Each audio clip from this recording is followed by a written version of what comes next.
किसी भी विषय पर बात कीजिएगा तो आपके जहन में भी ये बात निकलेगी, पता नहीं क्यों।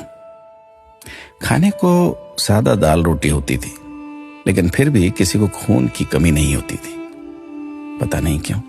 स्कूल में अध्यापक खूब कान खींचते थे, डंडों से पिटाई होती थी, लेकिन कोई बच्चा स्कूल में डिप्रेशन के कारण आत्महत्या नहीं करता था, पता नहीं क्यों।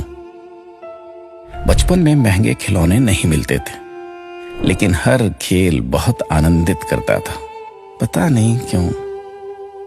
घर कच्चे होते थे, कमरे कम होते थे, लेकिन माता पिता कभी वृद्धाश्रम नहीं जाते थे, पता नहीं क्यों। घर में गाय की, कुत्ते की, अतिथि की, मेहमानों की रोटियां बनती थी, फिर भी घर का बजट संतुलित रहता था। आज सिर्फ अपने परिवार की रोटी महंगी हो गई, पता नहीं क्यों।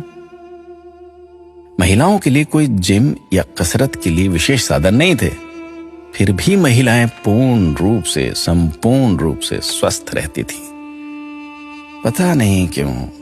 भाई भाई में, भाई बहनों में अनेक बार खूब झगड़ा होता था, आपस में कुटाई तक हो जाती थी, परंतु आपस में मन मुटाव कभी नहीं होता था, पता नहीं क्यों।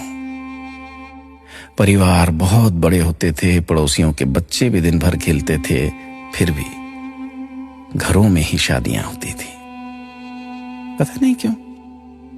माता पिता थोड़ी सी बात पर थप्पड़ मार देते थे, लेकिन उनका मान सम्मान कभी कम नहीं होता था, पता नहीं। ऐसे अनेक क्यों के सवाल दिल में उठ रहे हैं। आप सभी तक इस क्यों को पहुंचाने की कोशिश कीजिए। शायद फिर से पहले जैसा सौहार्दपूर्ण वातावरण, आपसी प्रेम, एकता का माहौल बने। एक एक 11 होते हैं। अपना ख्याल रखिएगा।